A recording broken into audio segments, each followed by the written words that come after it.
ప్రభునామానికి మహిమ కలుగును గాక. మీ అందరికీ నా హృదయపూర్వక వందనాలు. బాగున్నారా? ప్రతిరోజు వీడియో చూస్తున్నారు. లైక్ చేయండి, షేర్ చేయండి.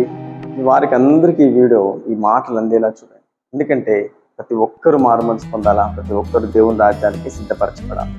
చూడండి, మనం చాలా విషయాల్లో బలహీన అవుతూ ఉంటాం. వాక్యమును మనం గట్టిగా పట్టుకోం, కానీ ఎవరో ఏదో ఎప్పుడో అనుంటారు చూడు, ఎప్పుడో తిట్టుంటారు చూడు, ఎప్పుడో చెడ్డగా నీ గురించి మాట్లాడుంటారు చూడు. ఆ మాటనైతే చాలా గట్టిగా పట్టుకొని మనం ఆ మాటను తలపోసుకొని పళ్ళు కొరుక్కుంటూ, కోపగించుకుంటూ, ద్వేషించుకుంటూ, మరి ఇదే కదా జీవితం అన్నట్లుగా నడుస్తూ ఉంటాం. దేవుని నమ్మిన తర్వాత, దేవుని ఆరాధించే స్త్రీగా, పురుషునిగా మరి మీ కుటుంబం ఉన్నాక ఎలా ఉండాలంటే మార్పు చెందాలి. మంచి మారు మనసు, వాళ్ళు ఎవరేమున్నా కూడా క్షమించే మనసు. మీకు ఒక మాట జ్ఞాపకం చేస్తాను. మత్తయి సువార్త 5వ అధ్యాయం 44వ వచనం, మీ శత్రువులను ప్రేమించుడి, మిమ్మల్ని హింసించు వారి కొరకు ప్రార్థన చేయండి. అద్భుతమైన మాట కదండి. మిమ్మల్ని హింసించే వారి కోసం, ఎవరైతే మిమ్మల్ని చెడ్డగా మాట్లాడుతున్నారో, అంటే ఇక శత్రువులను కూడా ప్రేమించమవుతుంది. మన పక్క వారినే ప్రేమించలేం కదా. కానీ మరి నయమాను ఆయన బైబిల్లో ఉన్నాడు. ఈ నయమాను తన సైన్యాన్ని తీసుకొని ఇశ్రాయేలు ప్రజల్లో కొల్లగొట్టడానికి వెళ్ళినప్పుడు అక్కడ ఒక చిన్నదాన్ని చెరగొని తీసుకొచ్చారని బైబిల్లో. ఒక చిన్నదండి, ఆ పాపని కిడ్నాప్ చేసి తన ఇంట్లో పని మనిషిగా పెట్టేసుకోండి ఈ నయమా. ఆ చిన్నది చక్కగా వారందరికీ పరిచారం చేస్తా, మరి అక్కడ కూడా ప్రభునందు సంతోషిస్తా, ప్రార్థన చేస్తా, దేవుని మాత్రం మర్చిపోలేదు. ఏంటి నా గతి ఏంటి, నా పరిస్థితి ఏంటని ఎక్కడా కోపగించుకోలేదు, వారిని అసహించుకోలేదు. కానీ ఆ చిన్నదానికి ఒక సంగతి తెలిసిపోయింది. ఏంటి తెలుసా?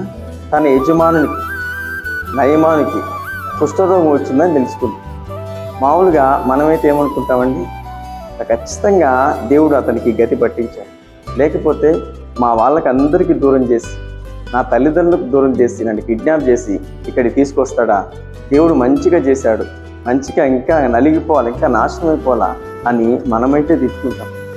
కానీ ఆ చిన్నది ఏం చేసి తెలుసా? ఆ యజమాని భార్య దగ్గరికి వెళ్ళి ఇంకొక మంచి మాట చెప్తా, నా యజమానుడు క్షేమంగా ఉండాలి, నా యజమానుడు బాగుండాలి, ఎలీషా అనే ఒక ప్రవక్త దగ్గరికి ఆయన తీసుకెళ్ళండి, చక్కగా ఆయన చెప్పే మాటలు వినండి, అప్పుడు ఈ యజమానుడి కుష్ఠరోగం దేవుడు బాగు చేస్తాడని మంచి మాట చెప్పింది. మంచి సొల్యూషన్ ఇచ్చింది, మంచి జవాబు ఇచ్చింది. మా రోగానికి విరుగుడు చెప్పింది. మనమే చెప్తాము, మనకు తెలిసినా చెప్తాం. ఎందుకంటే మనలో కోపం, ఆవేశం, మనం పక్క వారిని ప్రేమించే మనసు లేనప్పుడు నువ్వు ఏ మేలు చేయలేవు, ఇంకా కీడు చేస్తూ ఉంటావు. కానీ నువ్వు దేవుణ్ణి ఆశ్రయించిన తర్వాత, దేవుణ్ణి నమ్మిన తర్వాత కీడు చేసే మనసు నీకు ఉండదు. నువ్వు మేలు చేస్తే దేవుడు అన్ని విషయాలు నీకు మేలు చేస్తాడు. ఆ చిన్నది చెప్పిన మాట విని చక్కగా ఎలీషా దగ్గరికి వెళ్ళారు, అతని రోగం బాగైపోయింది.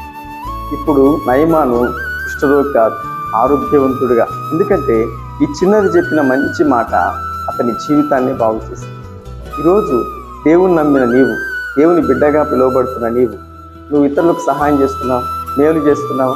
నీ ద్వారా అనేకులు బాగుపరచబడాలి, నీ ద్వారా అనేకులు కీడులో నుంచి మేలులోకి రావాలి, నాశనంలో నుంచి మంచి మార్గంలోకి నడిపించబడాలి. అప్పుడు దేవుడు నిన్ను, నీ కుటుంబాన్ని దీవిస్తాడు. నువ్వు మేలు చేస్తే దేవుడు నీకు మేలు చేస్తాడు. నువ్వు మంచి చేస్తే దేవుడు నిన్ను తప్పకుండా ఆశీర్వదిస్తాడు. తప్పకుండా నీ జీవితాంతం ఆయన నీకు, నీ కుటుంబానికి మేలులే చేస్తాడు. కాబట్టి కీడు చేయటం అని మేలు చేయండి. మీ శత్రులందరినీ ప్రేమించి వారందరి కోసం ప్రార్థించండి, దేవుని మార్గంలోకి నడిపించండి. తద్వారా దేవుడిని అన్ని విషయాలను వారు తెలియజేస్తాను. మీ అందరి కోసం నేను ప్రార్థన చేస్తాను. కలుగు. మహాపరిశుద్ధుడా, మహోన్నతుడా, నీకు స్తోత్రం.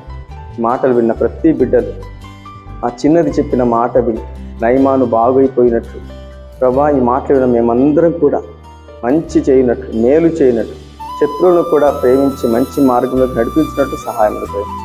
ఈ మాటలు విన్న వారందరికీ రక్షణ, మారు మనసు, ఈ నిత్య రాజ్యములకు సిద్ధపరచమని నజరేయుడైన యేసుక్రీస్తు నామములో ప్రార్థిస్తున్నాం పరమ తండ్రి. ఆమేన్. వీడియో చూసిన ప్రతి ఒక్కరిని ప్రభు దీవించి ఆశీర్వదించుగాక. ఆమేన్.